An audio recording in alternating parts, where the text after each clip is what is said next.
Tell me, where do you usually watch my videos? At home, work, or somewhere else? I should have known when he didn't even say thank you, not once. Not after I packed up my entire life, broke the lease on my apartment, quit my job, and moved back into the creaky, miserable old house I swore I'd never step foot in again.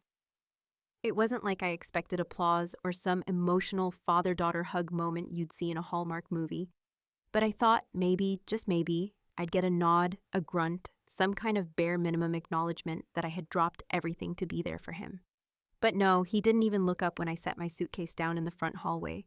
Just flicked the TV remote and kept watching his reruns of old westerns like nothing had changed. That moment should have been the warning sign, but I told myself he was grieving. I gave him every benefit of every doubt, and then some. Mom had passed away 6 weeks before. A heart attack. Sudden, brutal, unexpected. She was the only buffer between me and my dad. The only reason I visited on holidays. The only one who knew how to translate his stone-faced silences into something resembling affection. When she went, the house felt colder than the Wisconsin winter creeping up behind it. My brother Dylan lives 3 states away with a wife and kids, and I was the single one, the one with no real commitments, as he liked to put it. So naturally, it was assumed I'd be the one to come back and take care of the old man. Never mind that I had a life of my own. Never mind that I was finally getting ahead for once. Apparently, being childless at 34 makes you everyone's backup plan. The first few weeks were filled with errands and doctor appointments, long hours on the phone with insurance companies, organizing Mom's funeral bills, and dealing with the mess she left behind. Not because she was careless, but because she had spent the last 2 years quietly trying to keep Dad afloat, while he ignored every financial and medical red flag waving in his face. He'd stopped paying certain bills altogether, assuming she was handling them. She wasn't. I found 3 maxed-out credit cards in her name and a 4th one in his, all teetering on the edge of default. The utilities were already behind. The car he drove, technically hers, was a lease set to expire in 4 months. They had no savings, no emergency fund. Just a slowly sinking ship they'd both pretended was seaworthy. Still, I didn't complain. I rolled up my sleeves, took over the bills, set up auto payments from my own account, and had long, awkward phone calls with creditors. I transferred the utilities into my name so they wouldn't be shut off. I used my credit to refinance the car so it wouldn't be repossessed. I told myself I was doing the right thing. I told myself this was family. But every night I sat at the tiny kitchen table, eating alone, while he fell asleep in his recliner with the TV blaring, and the resentment started curling its way up my spine like smoke. And it wasn't just the silence. It was the way he looked at me like I was just occupying space. The little comments always laced with some kind of sting. "You're still not married, huh?" Or, "Didn't think you'd stick with that fancy marketing job long." I wanted to scream at him that I had done well, that I'd worked my ass off to build something for myself, that I was doing better than most people my age, but instead, I bit my tongue and did the dishes. One night, after a particularly long day of dealing with insurance agents and tracking down missing pension paperwork, I came home to find him sitting in the dark with the TV off. For a second, I thought something was wrong. I rushed in, asked if he was okay, but he just grunted and told me the cable had gone out again. No thanks for fixing it last time. No acknowledgement of how many hours I'd spent trying to untangle his tech setup. Just a frustrated sigh and a muttered, "Damn thing never works right." I didn't even respond. I just quietly fixed it again and went to bed. But the moment that finally cracked something in me came a few days later. I was walking past his room when I heard him on the phone, talking to one of his old buddies, Earl. He was laughing, actually laughing, which was rare enough that I stopped just outside the door, wondering what miracle had made that happen. And then I heard it. "Yeah, she's still here. Says she's helping, but mostly just sits around. Can't wait to have my house back to myself." I don't know what hurt more, the words or the tone, like I was some unwanted guest overstaying my welcome. Like the year I'd spent building a life in Chicago meant nothing. Like the thousands of dollars I'd already poured into keeping this place standing wasn't enough to buy an ounce of respect. I didn't say anything then. I didn't barge in and confront him.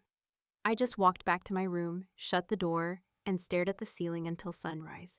That was the moment I started making a plan. Not for revenge, not yet, but for freedom. I realized I couldn't keep waiting for him to become someone he'd never been.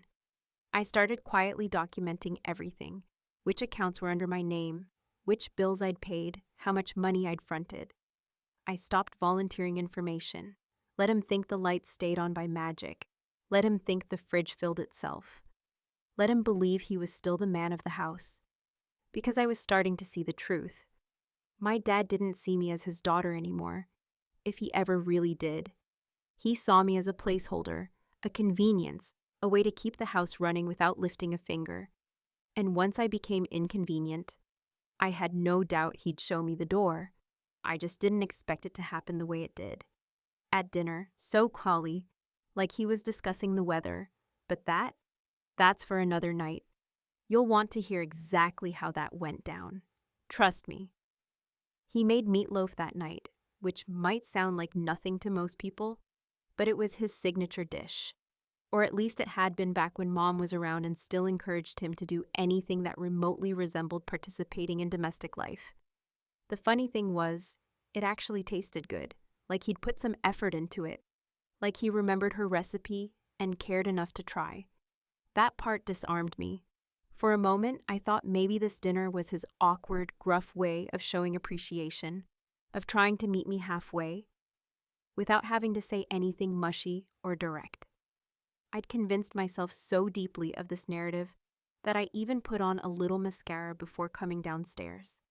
I wore that soft blue sweater Mom had given me for Christmas a few years back, the one she said brought out my ease. I was foolishly, pathetically hopeful that something in him had shifted. We sat down at the kitchen table, the same one I'd eaten at 1,000 times as a kid, the one with a leg that wobbled slightly if you leaned your elbow too hard in the wrong spot. There was no music playing, no conversation, just the clink of forks and the hum of the refrigerator, like the house itself was holding its breath. I thanked him for the meal. He nodded. No eye contact. No, you're welcome. Just kept chewing like I was a stranger who'd wandered in and asked for a plate. I asked how his back was feeling, because last week he'd thrown it out hauling some junk from the garage.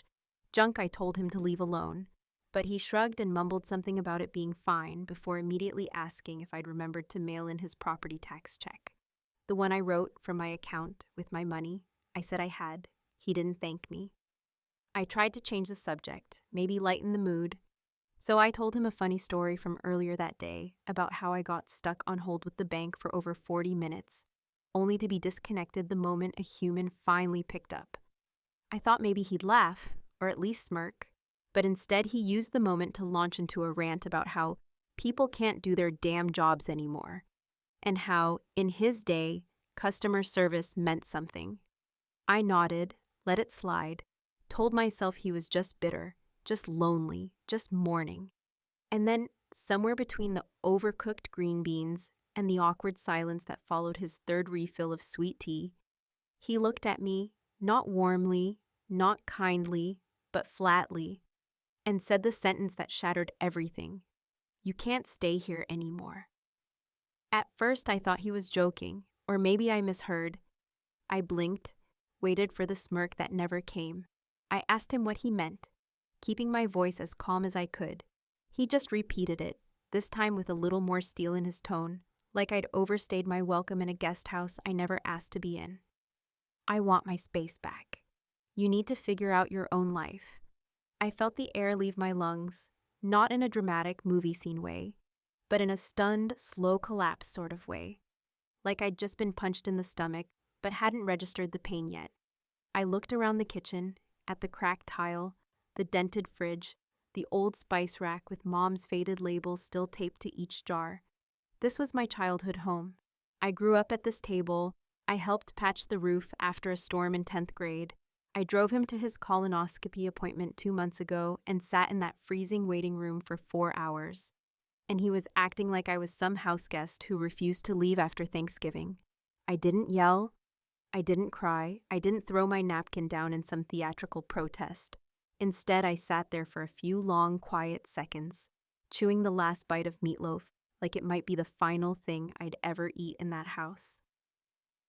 I placed my fork down, folded my napkin, and looked him straight in the eye for the first time that evening. And in the calmest voice I could muster, I said, "Okay, that's your call, but before I go, you should probably know a few things." He raised his eyebrows slightly, but said nothing. I continued, keeping my tone steady and almost casual, like I was reading off a grocery list. "The credit cards you've been using? Those are under my name. I opened them to help pay off the ones that were already in default. The utilities? Also in my name. I transferred them when they were about to shut us off. The car you've been driving, that was refinanced through my credit score because yours wouldn't qualify for anything above a lawnmower loan. So if I'm not living here, I'm not paying for any of it." His fork stopped halfway to his mouth. I stood up slowly, smoothed out my sweater, and picked up my plate. Took it to the sink, rinsed it off, and placed it gently in the dishwasher like it was any other night. Then I walked to the hallway, grabbed my coat, and slid my phone into the pocket with hands that were just starting to tremble. Not from fear, not from sadness, but from the adrenaline of finally realizing I held more power than I'd thought. He didn't follow me. He didn't say anything. He just sat there, mouth slightly open, meatloaf growing cold on his plate, as the weight of what I'd said began to settle into his bones. I didn't slam the door on the way out. I didn't need to. I just stepped into the night, the crisp air stinging my cheeks, and started walking toward my car, parked half a block down because his driveway had been too cluttered with his old junk to make room for me. I sat behind the wheel for a minute, staring at the house, wondering if he'd come out, wondering if he'd call out my name. He didn't, and I didn't look back. Not until the lights went out. The house had always looked tired, gray siding dulled by decades of snow and sun, shutters hanging crooked like they'd long since given up trying to impress. But when I drove past it a week later, it looked downright abandoned. The porch light was off, the windows were dark, even though it was barely 6:30 in the evening, and the usual faint buzz of the television, always tuned to some low-budget crime drama, was gone. I didn't stop, I didn't slow down, but I noticed. I noticed everything, because I knew what was coming. I had planned it down to the day. It started with the electricity. I had waited exactly 72 hours after I left to log into the utility account, the one I'd transferred into my name 9 months ago to stop a pending disconnection. I clicked the cancel service button and scheduled the shutoff for the following morning. I remember sitting on my couch, the one I'd rescued from storage, sipping a hot coffee as I stared at the confirmation email. It felt cold but not cruel. This wasn't revenge, not yet. It was a reckoning. He wanted me out of his house, and I took him at his word. I just decided to take everything that came with me, especially the invisible, unpaid services he never acknowledged. The electricity was mine. The gas was mine. The water, the internet, the trash pickup. They were all under my name, paid for by my account, maintained with my patience. So I took them back. By the end of that week, the house would have felt like a tomb. No lights, no heat, no hot water, no working landline. The silence must have been deafening, the kind of silence that presses in from all sides when you're used to noise filling the gaps where emotion ought to be. I knew exactly how long it would take for the realization to hit. He'd sit in the dark for a day, maybe 2, thinking it was a blackout or a glitch. He'd call the provider and bark at some underpaid rep until they calmly told him the account was closed. And then slowly, his pride would erode under the reality that he no longer controlled anything that mattered. The first voicemail came 2 days later. He didn't start with hello. He didn't ask how I was. He just said, "The lights are off, can you fix it?" Like I was still on staff. Like I hadn't walked out the door with a declaration that things were about to change. I didn't respond. I played it twice, then deleted it. I wasn't ready to speak to him. Not yet. The next call came a few hours after that. This time, his voice had a different tone, half anger, half confusion.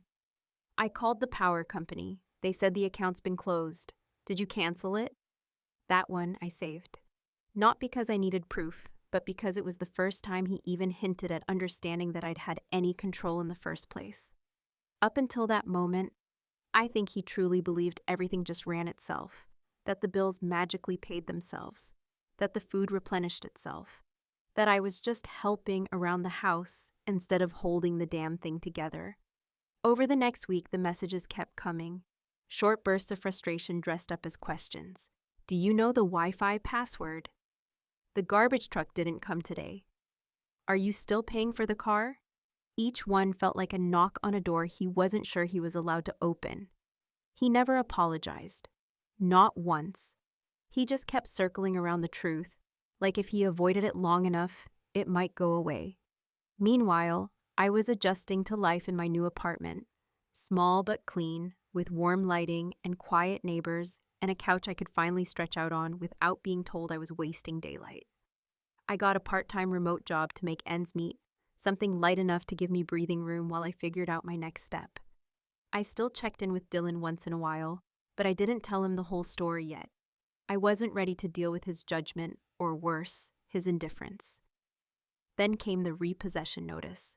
The car my father had been using was technically in my name, refinanced under my credit, insured by my policy, and registered with my contact information. The payments had been automatically deducted from my account for nearly a year, but after he kicked me out, I paused the auto payment and called the bank. I didn't lie. I told them I was no longer in possession of the vehicle and couldn't guarantee its care. They thanked me for the update and said they'd handle it. I didn't ask what that meant. I didn't need to. According to a neighbor, they took the car from the grocery store parking lot. My father had been inside grabbing milk and paper towels, and when he came out, it was just gone. I imagined the look on his face, the stunned disbelief, the sputtering rage, the desperate phone call he must have made to the police, only to be told it wasn't stolen, just repossessed. Another voicemail followed. This one had less bite. They took the car, said it's not under my name. I didn't know. Can you call me back? He sounded older in that message, smaller, but still no apology. I wasn't expecting him to fall apart overnight. I knew he'd cling to whatever scraps of control he had left, try to patch things up with duct tape and denial. But I also knew that for the first time in years, maybe ever, he was being forced to sit with the consequences of his choices, to acknowledge the ways he'd leaned on me without gratitude or respect. It wasn't punishment. It was balance, and I wasn't done yet. It's a strange kind of satisfaction, the quiet kind that doesn't come with a victory dance or a round of applause, but instead settles into your chest like a slow-burning warmth that lingers for days, a feeling that you didn't just walk away, but that you walked away with your spine straight and your dignity intact. I didn't set out for revenge, not in the theatrical, movie script sense, but after the way he cast me out like yesterday's mail, after the years of silence, manipulation, and emotional shortcuts disguised as fatherhood, I realized I didn't owe him kindness, especially when he never once offered it to me without expecting something in return. So I leaned into something else, not cruelty, not spite, but a meticulous unraveling of the version of himself he had spent decades curating for others to admire. You see, my dad had this way of appearing competent to the outside world. He was that guy in the neighborhood who always offered to fix a fence or shovel a driveway, not because he was generous, but because it gave him leverage, because every good deed was a down payment on a future favor, a way to maintain the illusion that he was the reliable one, the solid one, the one people should admire. But the truth, the real truth, was that he was crumbling inside, had been for years, and when my mom died, the facade started cracking in ways he could no longer plaster over with charm or a weekend project. And now, without me there to quietly prop up his finances and handle his responsibilities behind the scenes, those cracks were becoming fault lines, and I decided to let a few people peek inside. I started small, a phone call here, a conversation there. I reached out to old family friends, people who had always spoken about my dad with a kind of reverence, unaware, or maybe unwilling to admit, that the man they admired had been coasting on borrowed time and other people's patience. I wasn't malicious, I didn't rant or vent. I simply told them the facts, that I had been paying his mortgage, that the credit cards were in my name, that the utilities had been shouldered by me for over a year. I mentioned the repossessed car and how he hadn't so much as thanked me for trying to keep him afloat. I didn't have to embellish anything. The truth, in its plain form, was damning enough. Some of them were shocked, others weren't. One of Mom's friends, a woman named Carol, who used to bring over pecan pie every Thanksgiving, just sighed and said, "I always wondered how she kept things together all those years. He never seemed to understand how much she did for him." That conversation stayed with me, not because it hurt, but because it confirmed something I had always suspected, that Mom had been the glue, and without her, the whole house of cards was bound to collapse. The real shift came when I sent out a letter, yes, a physical letter, to a few of his closest allies, including Earl, the one he'd laughed with on the phone while calling me a freeloader. The letter was polite, measured, and heartbreakingly honest. I explained that I had returned home to help, not to take over, and that I had sacrificed a job, a home, and a life to be there. I outlined the financial strain I endured, the emotional toll, the complete lack of appreciation.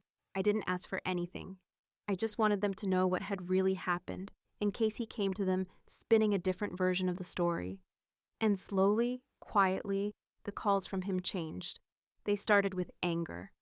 "Why are you talking to people about me? You had no right to bring outsiders into this." But after a while, they softened. "I just don't understand why you're doing this. Can't we just talk without dragging others into it?" But even then, not once did he say he was sorry. Not once did he ask how I was doing.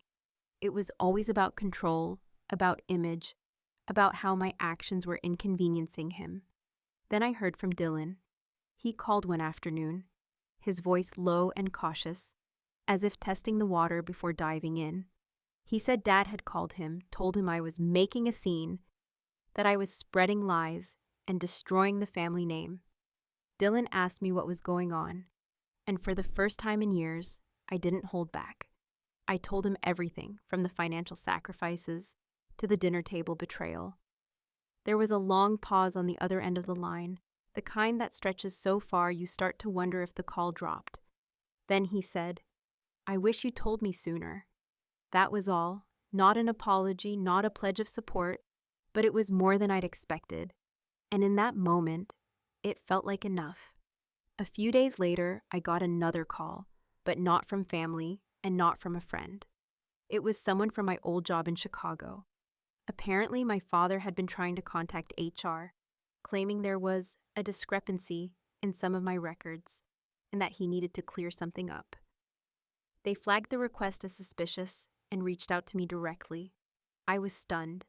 He had actually tried to sabotage me, tried to mess with the one piece of my life he hadn't touched. That's when I knew this wasn't just about hurt feelings or bruised pride. He was lashing out, desperate to reassert dominance in a world where he no longer held any real control. So I made one final move. I contacted a lawyer, not to sue, not to escalate, but to create a clear boundary. I had all the receipts, every payment, every transaction, every account in my name. I wanted it all documented, in case he ever tried something more serious. The lawyer drafted a cease and desist, worded professionally but with the unmistakable undertone of finality. I had it sent by certified mail. I heard he tore it up. I didn't care, because by then, the power had shifted. People saw him differently. His friends stopped calling. His neighbors kept their distance. The quiet respect he once commanded had curdled into awkward avoidance. No one wanted to say it out loud, but they knew. And for the first time in my life, I felt like I wasn't the one being questioned, wasn't the one being asked to explain or justify. I had told the truth, and the truth had done its work. It wasn't revenge in the classic sense. I hadn't hurt him physically or financially beyond what he'd already done to himself. But I'd taken back my voice, reclaimed the narrative he'd tried to control for so long. And in the silence that followed, I finally understood that loyalty is not an unspoken contract, not a burden passed down through guilt and obligation.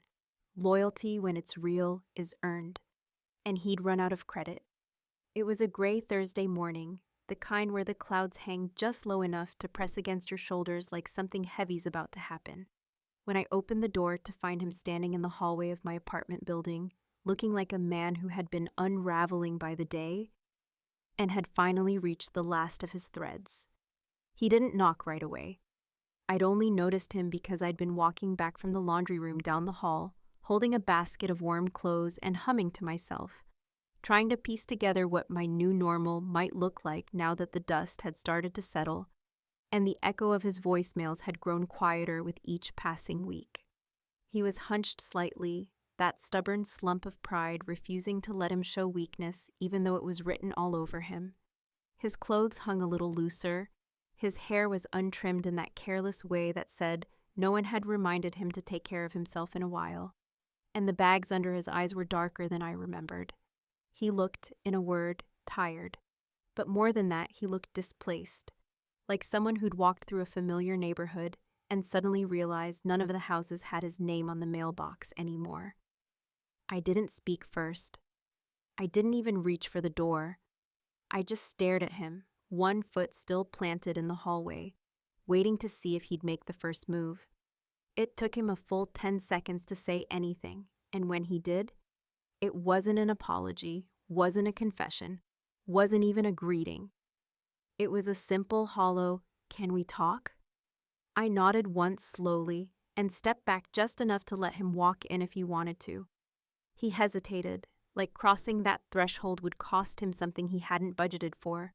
But eventually he shuffled in, standing awkwardly in the center of my small, quiet apartment, surrounded by furniture he didn't recognize, in a space that no longer owed him any part of itself.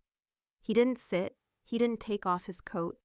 He just stood there, glancing around like he was cataloging the parts of my life he hadn't touched, trying to decide if any of it was still his to comment on. I folded the laundry in silence, giving him time, knowing that forcing anything out of him would only make him retreat further into that shell of pride and control. Finally, after what felt like an entire winter's worth of silence packed into a single minute, he spoke again. I lost the house. There it was, the sentence that broke whatever remaining illusion he'd been clinging to. I set down a towel, turned to face him fully, and said nothing, just waited. He kept going, stumbling a bit over the words like they were too bitter to swallow. Couldn't keep up with the payments, missed too many. They started the foreclosure paperwork last month. He glanced up at me then, his eyes glassy but not wet, full of a desperation that looked more like confusion than remorse. I didn't think it would go that fast. I wanted to feel vindicated. I wanted to stand tall and say, "I told you so," or rattle off every sacrifice I'd made that he'd brushed aside like lint on his coat. But in that moment, all I felt was tired. Tired of carrying this history, tired of being the only one who kept score, tired of living in a cycle of silence and explosion, distance and guilt. So I asked him plainly, "What do you want?" He looked at me like I'd slapped him, not because the question was cruel, but because it stripped away every excuse he had left. "I need help," he said finally. The words came out small, like they didn't fit in his mouth. "I don't have anywhere else to go." It would have been easy to say no, and honestly, part of me wanted to. But another part, the part that still heard my mother's voice in the back of my mind, the part that remembered the man he used to be before the years hardened him, wanted to give him one more chance. But I wasn't going to make it easy, not anymore. "Help comes with conditions," I said, stepping closer, folding my arms, letting him see that the little girl who used to beg for scraps of affection was long gone. "You don't get to live here. This is my space. You don't get to call my work, you don't get to touch my finances, and you definitely don't get to tell me how to live my life. You want help? Fine. But first, you say it." He blinked. "Say what?" "You say you're sorry, not because you got caught. Not because things fell apart, but because you were wrong. You tell the truth, out loud, like a man who actually wants to fix what he broke." He didn't respond right away. I could see it. The way the words backed up in his throat like traffic on a freeway with no off-ramp. He opened his mouth once, then closed it, took a breath, And for a second, I thought he might actually do it. But he didn't. He just looked down at the floor and shook his head, like the apology was there. But the delivery mechanism was broken beyond repair. I stepped back, unlocked the door, and held it open. "You can come back when you're ready to be honest," I said. But not before. He stood there for a long moment, long enough that I almost doubted myself, almost second-guessed whether I'd drawn the line too firmly. But then he walked out, not angrily, not defeated, just quietly, like he knew he wasn't ready. Like maybe he finally realized this wasn't just about lights and bills and borrowed credit scores. It was about the years of silence, the decades of control, the small betrayals stacked so high they'd finally fallen over. As I closed the door, I didn't cry. I didn't smile either.